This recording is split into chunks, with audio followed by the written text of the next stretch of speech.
Jean-Luc Godard y Pedro Almodóvar son dos cineastas y directores muy diferentes pero muy importantes para su época. Su principal zona de encuentro es que ambos rompen con las convenciones cinematográficas.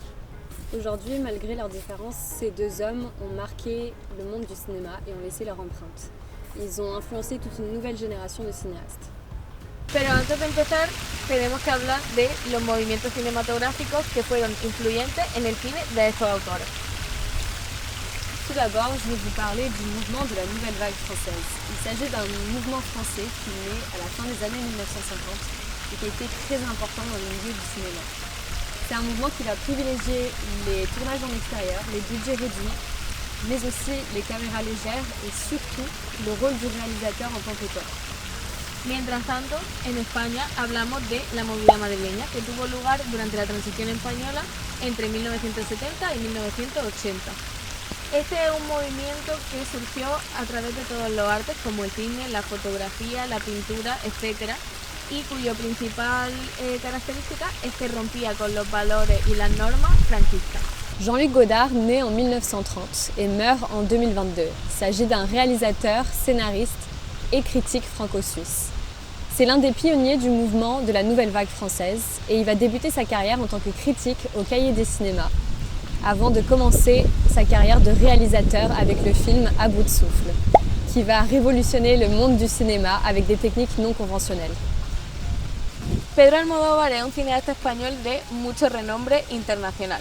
Nació en 1949 y tras mudarse a Madrid y desempeñar varios trabajos, entre ellos el de teleoperador de una compañía telefónica, comenzó a hacer cortometrajes que le ayudaron a entrar dentro del mundo de la actividad contracultural de los años 70 en la movida madrileña. El cine de Almodóvar es extravagante, diferente, con colores vivos. También utiliza técnicas narrativas complejas y utiliza referencias a la pintura pop en su obra. Entre sus temas encontramos la búsqueda de la identidad, la sexualidad, la pasión, la familia y las relaciones humanas. Godard, lui, utilise un style expérimental expo, avec du chaos et des nuances artistiques, et poétiques. Elle rompt avec la tradition et privilégie les éclairages naturels, les récits non linéaires, l'improvisation y les éclairages en exterior. Como se puede apreciar, estos dos directores tienen estilos muy diferentes.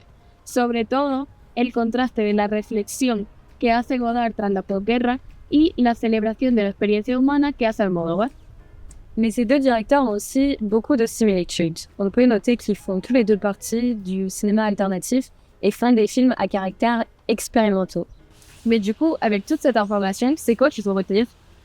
Pues lo más importante es recordar que Pedro Almodóvar ha inspirado a los cineastas a romper con las normas del contenido y a crear historias tanto personales como culturales que tengan un impacto global.